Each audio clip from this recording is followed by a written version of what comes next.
Bago magbalik si Kristo, may isang malupit na tanong na kailangan nating harapin. Gaano na ba kalamig, kagahaman at kasama ang puso ng tao sa huling mga araw? Ang unang grupo na kailangan nating pag-usapan ay yung mga tao sa Revelation chapter 9. Pero para maintindihan mo kung gaano sila kasama, kailangan mo munang makita kung ano ang pinagdaanan ng mundo sa Revelation chapters 8 at 9, mga paghuhukom na literal na yayanig sa buong planeta. Sa huling bahagi ng mundo bago bumalik si Jesus, dadaan ang sangkatauhan sa 7 trumpet judgments. Ang salitang trumpet dito ay simbolo ng malaking anunsyo o alarma mula sa Diyos, isang babala ng parusa sa isang mundong tumalikod sa Kanya. At hindi ito simpleng sakuna. Ito ay sunod-sunod na trahedyang hindi pa nararanasan ng tao sa buong kasaysayan. The first trumpet. Ayon sa Biblia, babagsak mula sa langit ang yelo at apoy na may halong dugo. Para maintindihan ng mga Pinoy, ito ay parang sabay na bagyo, wildfire at meteor shower. Lahat nangyayari ng sabay-sabay. Resulta, isang katlo ng lahat ng puno sa buong mundo ay masusunog. Lahat ng damo, ubos. Isipin mo na lang. Isang mundo na parang walang kulay, puro abo, puro usok. The second trumpet. May isang bagay na inilarawan ng Biblia na parang nag-aapoy na bundok na ibabagsak sa dagat. Hindi natin alam kung ano ito, pwedeng malaking meteor, pwedeng supernatural na pangyayari. Pero ang epekto malinaw, 1/3 ng dagat magiging parang dugo.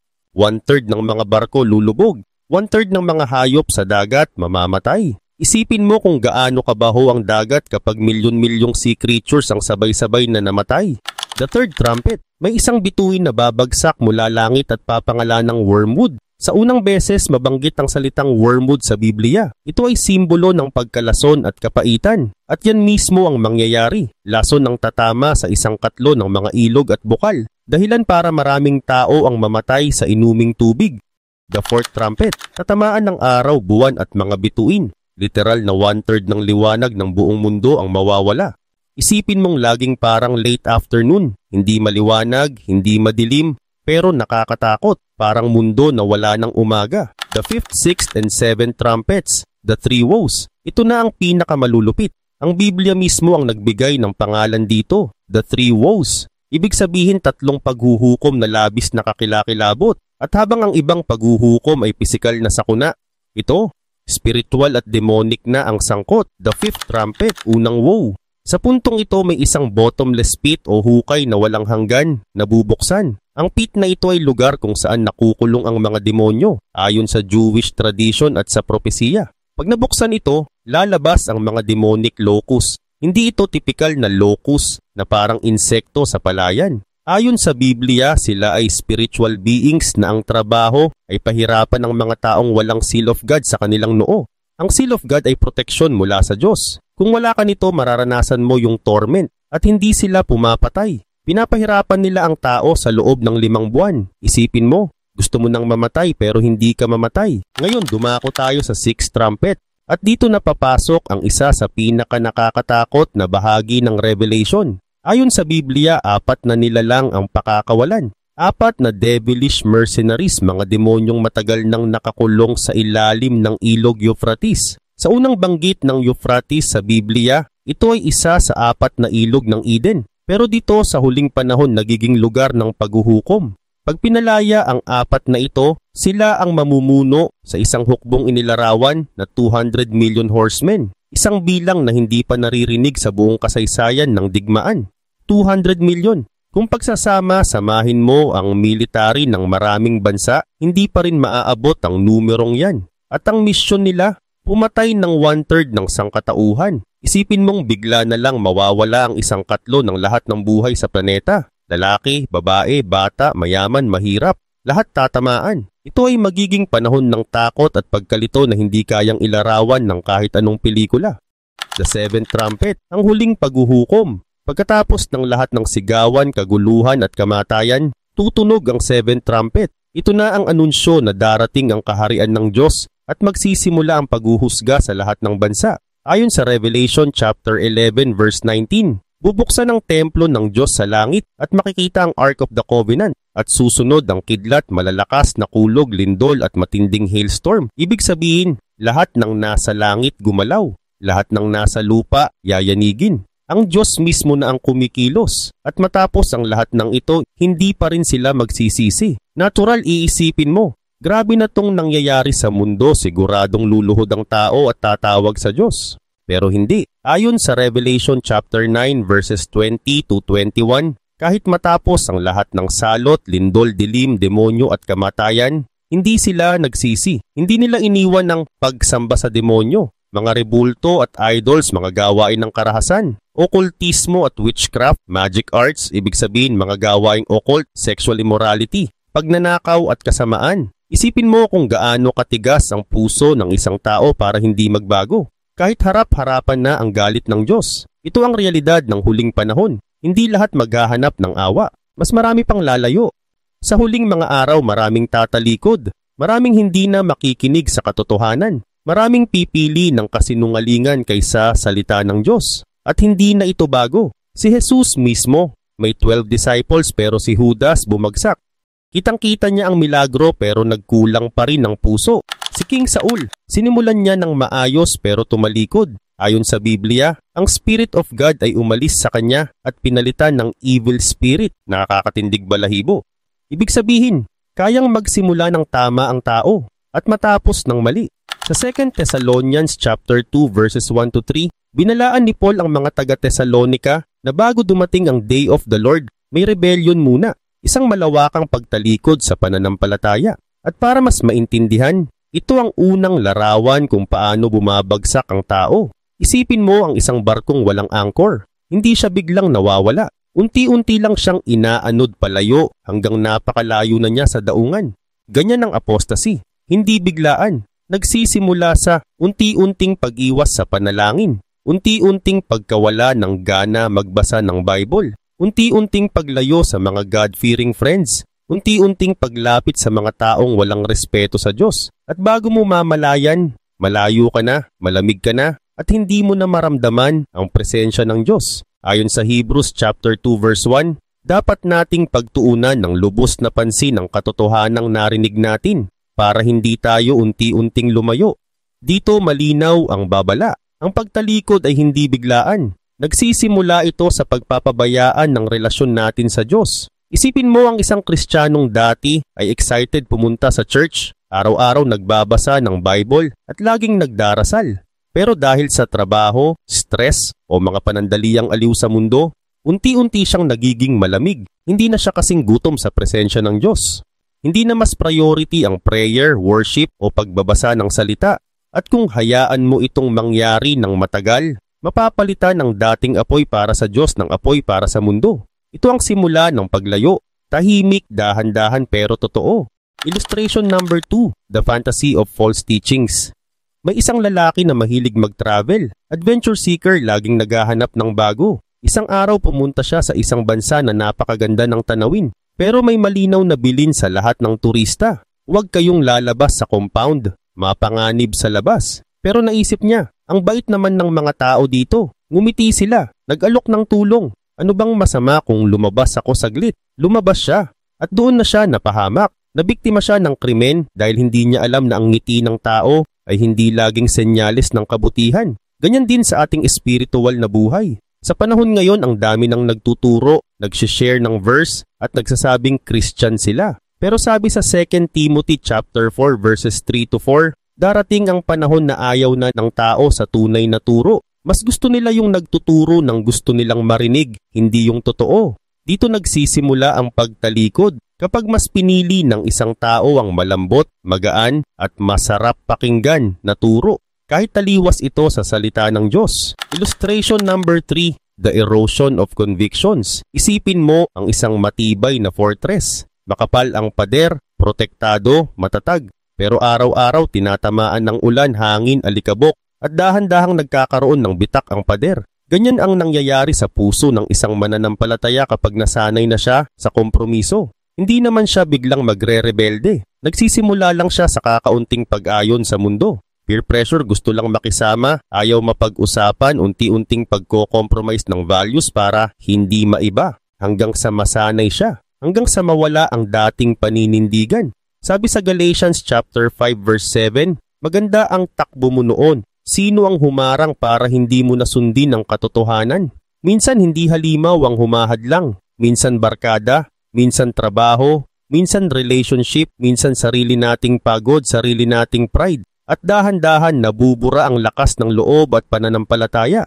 Kapag nagsimulang malusaw ang conviction ng isang tao, kapag mas pinili niya ang palakpak ng mundo kaysa sa pamantayan ng Diyos, doon nagsisimula ang pagtalikod. Kapag ang isang kasalanan na dati ay malinaw na mali sa kanya ay nagiging okay lang naman, sinisindihan na ng kaaway ang apoy ng paglayo. Doon nagsisimula ang apostasi. At narito ang huling larawan, ang pagpapabaya sa spiritual armor. Isipin mo ang isang sundalong nasa gitna ng matinding digmaan. May mga paputok, may mga pana, may mga bala. Pero siya, wala siyang suot na armor, wala siyang helmet, wala siyang shield, wala siyang proteksyon. Ano kaya ang mangyayari sa kanya? Ganyan din ang Kristiyano na hindi na nagdadasal at hindi na nagbabasa ng salita ng Diyos. Sabi sa Ephesians chapter 6 verses 10 to 11, magpakatatag kayo sa Panginoon, isuot ninyo ang buong armor ng Diyos para makalaban kayo sa mga pakana ng dyablo. Kung pabayaan mo ang prayer life mo, kung pabayaan mo ang Bible, kung pabayaan mo ang relasyon mo sa Diyos,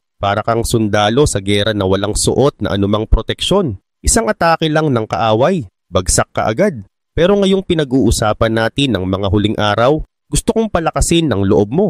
Hindi tayo tinawag ng Diyos para mabuhay sa takot. Hindi niya tayo iniwan para mangapa sa dilim. Sabi sa Acts chapter 2 verse 17, sa mga huling araw ibubuhos ko ang aking espiritu sa lahat ng tao. Magpahayag ang kabataan. Makakakita ng vision ang mga binata. Managinip ang matatanda. Ito ang pangako ng Diyos. At mayroon tayong blessed hope. Sabi sa Titus chapter 2 verse 13, hinihintay natin ang dakilang pag-asa, ang pagdating ng ating Diyos at tagapagligtas na si Hesukristo.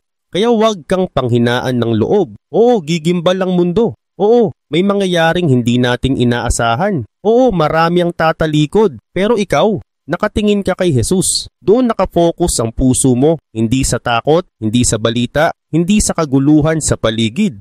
At bago dumating ang Panginoon, malinaw ang sinasabi ng Bible. May mga pangyayaring yayanig sa simbahan. May mga magaganap na susubok sa pananampalataya ng bawat Kristiyano. Sa 2 Thessalonians chapter 2, halos buong kabanata ang binigay para magbigay babala sa atin. Hindi ko nababasahin ng buo, pero makikita mo sa verses 1 to 12 na may malinaw na pattern bago bumalik si Kristo. At ang isa sa pinakamalinaw, magkakaroon ng Great Rebellion, isang malawakang pagtalikod sa pananampalataya. Tinatawag ng iba itong falling away, ng iba apostasy, ng iba revolt against God. Pero ang ibig sabihin ay iisa. Ito ang sinasabi sa 2 Thessalonians chapter 2 verse 3. Huwag kayong magpapadaya. Hindi darating ang araw na iyon maliban kung mauna ang malawakang pagtalikod at maipahayag ang tao ng kasalanan. Ibig sabihin, bago bumalik si Jesus, may malaking bilang ng mga taong tatalikod sa pananampalataya. Para mas madali mong makita ang larawan, isipin mo ito. May isang trend na ang pangalan ay Christianity. Nakatakda ang destinasyon nito, heaven. Habang tumatakbo ang trend, sa bintana makikita mo ang liwanag ng mundo. Kayamanan, kalayawan, kasikatan, pansamantalang ligaya. At habang papalapit ang trend sa heaven, mas lalong nagiging kaakit-akit ang mga nakikita ng mga pasahero sa bintana. Ang iba, tatayo, lalapit sa pinto, at bababa. Iiwan ng trend, iiwan ng Panginoon, iiwan ng pananampalataya dahil mas pinili nila ang kinang ng mundo kaysa sa kaluwalhatian ng Diyos. At yan ang falling away.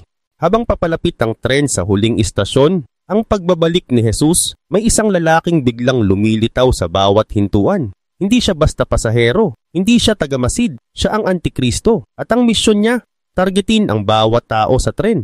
Tinatawag niya ang mga tao, bumaba muna kayo, magpahinga. Mas masarap ang buhay dito, mas payapa. Maari naman kayong bumalik sa tren anumang oras. Madali ang pangako, mabait pakinggan, pero bitag ang lahat. At ito ang realidad ng huling panahon.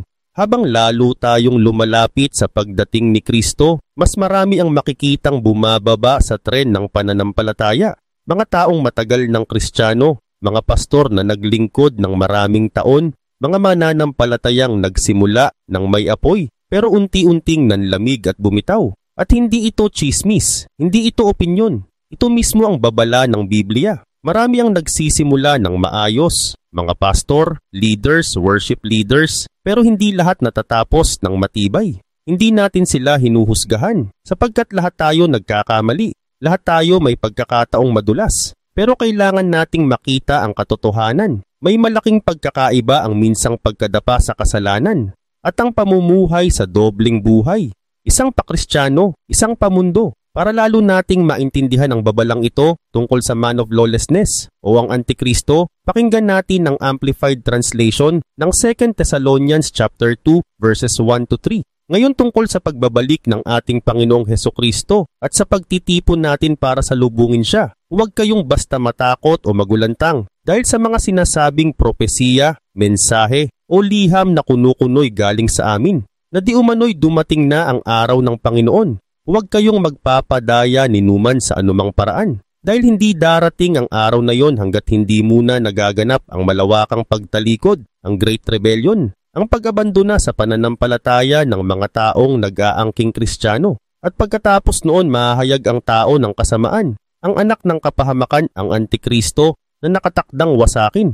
Kapag pinaghiwa-hiwalay mo ang mga talatang ito, malinaw ang pattern. Una, magkakaroon ng pagtitipon ng mga mananampalataya kay Jesus. Pangalawa, may lalabas na mga bulaang propeta at mensahe na magpapaniwalang dumating na raw si Kristo. Pangatlo, tayo mismo ay binababalaan, huwag kayong magpapadaya. At pagkatapos nito ang pinakanakakatakot, darating ang panahon na maraming nagpakilalang Kristiyano, mga naglingkod, mga umawit, mga nagturo, mga naglingkod sa simbahan, biglang tatalikod, iiwan ng pananampalataya at kusang lalabas sa trend ng Christianity. Ito ang falling away, ito ang rebellion, ito ang apostasy na sinasabi ng Bible na magiging tanda bago bumalik ang Panginoon.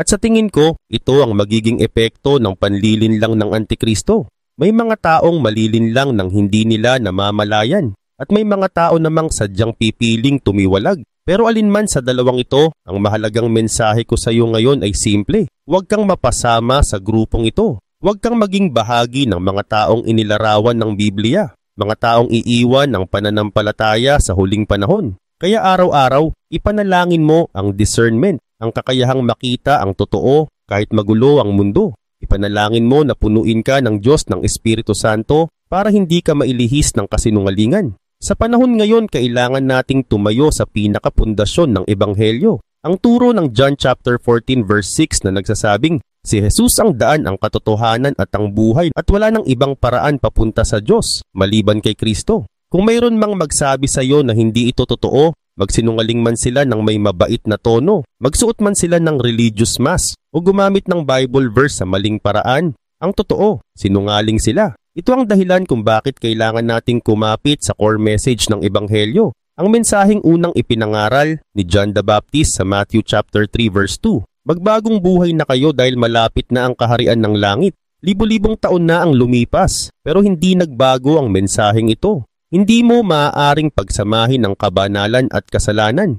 Hindi mo pwedeng paghaluin ang liwanag at kadiliman. Hindi maaaring magkabilang mundo si good at si evil. Kapag dumating ang isa, napapalayas ang kabila. Kaya anumang doktrina na nagsasabing pwede mong pagsabayin ang kasalanan at ang Diyos, anumang turo na nagsasabing okay lang magkasala, mahal ka pa rin ng Diyos kahit hindi ka magbago, anumang mensahe na nag-aalok ng shortcut Christianity, lahat iyon ay kasinungalingan. Hindi ka nila dinadala sa Diyos, dinadala ka nila sa pagkabulag. At habang papalapit tayo sa katapusan, mas maraming ganitong turo ang lilitaw. Pero kailangan nating kumapit sa salita ng Diyos. Kaya habang nagtatapos tayo, ipanalangin ko na panghawakan mo ang sinasabi ng 2 Thessalonians chapter 2 verses 14 to 17.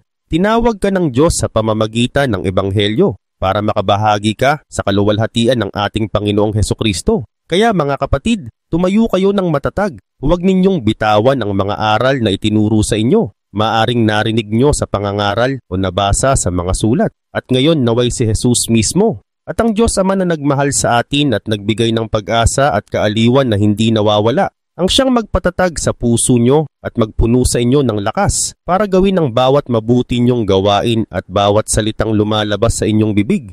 Isang silid na puno ng mga estudyanteng Kristiyano ang tinanong ng kanilang guro, sino sa inyo ang naniniwala sa signs and wonders? Halos lahat ay nagtaas ng kamay. Pero may sumagot ng ganito, "Depende po, galing ba kay Jesus o galing sa demonyo?"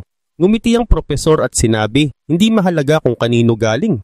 Ang tanong, naniniwala ba kayo na mayroon talagang signs and wonders? At lahat ng kamay ay muling nagtaas. Sunod niyang tanong, naniniwala ba kayo na si Jesus ay gumagawa ng signs and wonders? Sabay-sabay ang sagot, oo. Pero nung tinanong niya, naniniwala ba kayo na ang demonyo ay kaya ring gumawa ng signs and wonders? Biglang tumahimik ang klase. May mga nagtaas ng kamay pero halatang walang kumpiyansa sa sagot nila.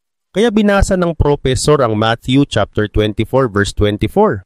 Ang mga huwad na Kristo at huwad na propeta ay lilitaw at gagawa ng maiilang signs and wonders para iligaw, kung maaari, maging ang mga hinirang. Dito napaisip ang klase. Kasi maraming Kristiyano ang naniniwala na si Jesus lang ang may kakayahang gumawa ng mga kamanghamanghang bagay. Pero malinaw sa Biblia, kaya rin itong gayahin ng kaaway.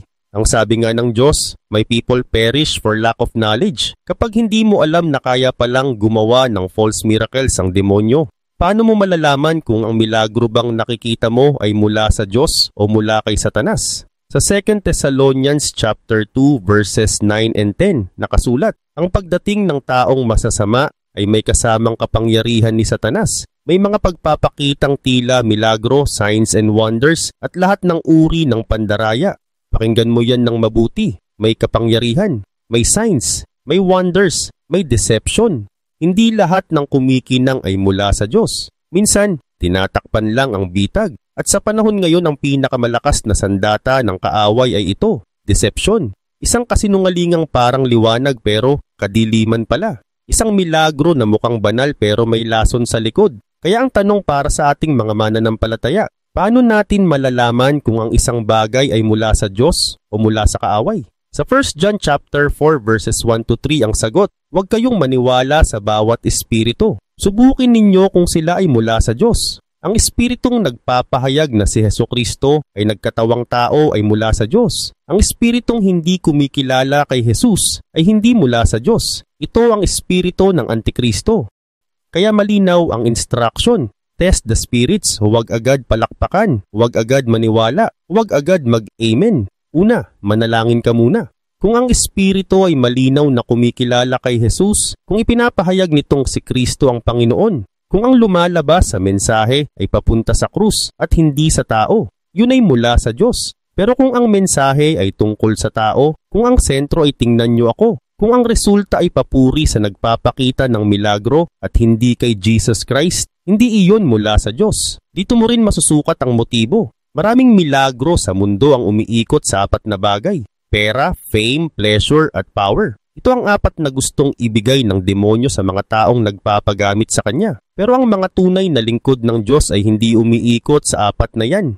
Ang tunay na lingkod ay nagtuturo ng katotohanan, nagtataas kay Jesus, hindi nang huhutot ng pera, hindi nagpapalakas ng sariling pangalan, hindi gumagawa ng circus para lang mag-viral, hindi nagbebenta ng milagro. Sa 1 John chapter 4 verses 4 to 6, sinasabi pa, mas dakila ang nasa inyo kaysa sa nasa mundo. Dalawang espiritu ang gumagalaw ngayon, the spirit of truth at the spirit of error. Ang spirit of error, iyan ang espiritu ng Antikristo. Maganda pakinggan, malumanay magsalita, parang maka-Diyos. Pero kapag sinuri mo, lumalayo pala ang mensahe sa ebanghelyo. Pero ikaw, anak ng Diyos, hindi ka kabilang sa kadilimang iyon. Kung si Kristo ang laman ng puso mo, kung ang Biblia ang saligan mo, kung ang Espiritu Santo ang gabay mo, hindi ka madaling mailigaw. Kaya bago mo tanggapin ang sino mang propeta, sino mang manggagamot, sino mang apostle, o sino mang nagpapakita ng signs and wonders, subukan mo muna ang Espiritu. Humingi ka ng sensitivity, humingi ka ng discernment, humingi ka ng liwanag na galing sa Diyos. Dahil habang may mga tunay na lingkod ng Panginoon, may mga taong ginagamit ng makapangyarihan sa last days. Meron ding mga huwad na sugo, mga inutusan ng kadiliman para magkalat ng kalituhan at kunwari espiritual na liwanag. At sa panahong ito, kailangan nating piliin kung aling espiritu ang ating sinusundan. Hindi ang espiritu ng error, hindi ang espiritu ng Antikristo, kundi ang espiritu ng katotohanan, ang espiritu ng Diyos. Bagamat nabubuhay tayo sa mundong ito, hindi tayo tinawag para lumaban katulad ng mundo. Hindi suntukan, hindi barilan, hindi sigawan. Dahil ang tunay na laban ng isang Kristiyano ay hindi nakikita ng mata at ang sandata natin ay hindi gawa sa bakal o bala. Sabi nga ng Biblia, ang ating mga sandata ay hindi makalaman pero makapangyarihan sa Diyos. Ibig sabihin ang kapangyarihan ng isang mananampalataya ay hindi galing sa lakas ng braso, hindi galing sa talino, hindi galing sa pera, kundi galing sa salita ng Diyos. At ang Word of God ay isang sandatang hindi kailanman pumapalya.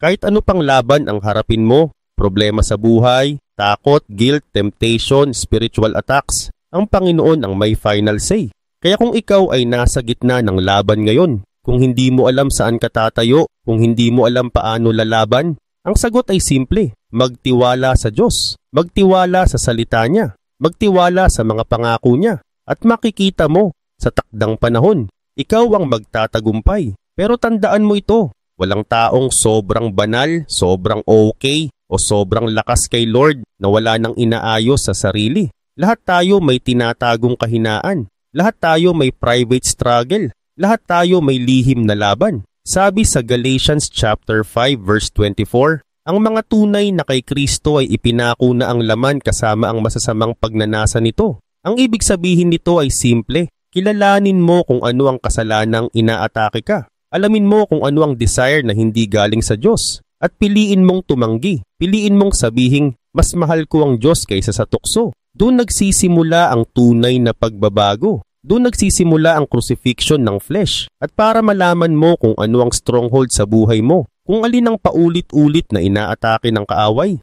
tingnan mo ang parte ng buhay mo kung saan ka laging natatalo, kung saan ka laging hirap, kung saan ka laging nadadapa dahil ang demonyo ay tuso. Hindi ka niya aatakihin sa lugar na malakas ka. Hindi ka niya tutuksuhin sa bagay na wala namang epekto sa'yo. Kung ang kahinaan mo ay galit, doon ka niya papagalitin. Kung kahinaan mo ay lust, doon siya maghahasik ng imahinasyon at traps. Kung kahinaan mo ay fear, insecurity o overthinking, doon ka niya uutugin. Doon siya papasok. At kapag nakakuha siya ng maliit na siwang, magtatanim siya ng buto. Isang seed ng kasinungalingan o tukso. Kapag kinagat mo yon, babagsak ka. At kapag nalugmok ka ng paulit-ulit sa isang kasalanan, nagiging stronghold ito. Isang spiritual na kulungan na mahirap bitawan. Kaya mahalaga ang honesty sa sarili. Tignan mo ng malalim ang puso mo at tanungin, ano ang ginagamit ng demonyo para pahinain ako kay Kristo? Discouragement ba? Pagdududa ba? Takot ba? Insecurity ba? Mga kasinungalingang paulit-ulit niyang binubulong. Hindi ka sapat. Hindi ka tatanggapin ni Lord. Hindi ka magtatagumpay. Sa 2 Corinthians chapter 2 verse 11 nakasulat, huwag tayong magpa-auto kay Satanas dahil alam natin ang kanyang mga taktika. At totoo yun, witty ang kaaway, madaya, marunong magtago sa forma ng harmless thoughts. Pero kapag pumasok sa isip at hindi mo tinanggihan, unti-unti kang hihilahin palayo sa Diyos. Kaya kailangan nating maging gising, maging alerto, maging bantay sarado, hindi sa takot, kundi sa pagiging handa. Kung hindi kanya kayang saktan physically, susubukan kanya mentally. Maglalagay siya ng duda, magpapakita ng sitwasyong magpapabagsak ng tiwala mo kay Lord, magbibigay ng pressure para isipin mong nag-iisa ka. Kaya ang tanong ngayon, ano ang kalaban na sinusubukan niyang gamitin laban sa'yo? Ano ang kahinaan na paulit-ulit niyang binabalikan? Duda, lust, insecurity, takot, pagkabigo, comparison. Loneliness. Kung hindi mo ito papangalanan, hindi mo ito malalabanan. Pero huwag kang matakot dahil ang Diyos ay hindi ka iniwan sa gera ng walang sandata. Ang salita niya ang espada mo. Ang pananampalataya ang panangga mo. At ang presensya niya, yun ang iyong proteksyon. At sa kahit anong laban, mas malakas ang nasa loob mo kaysa sa nasa mundo.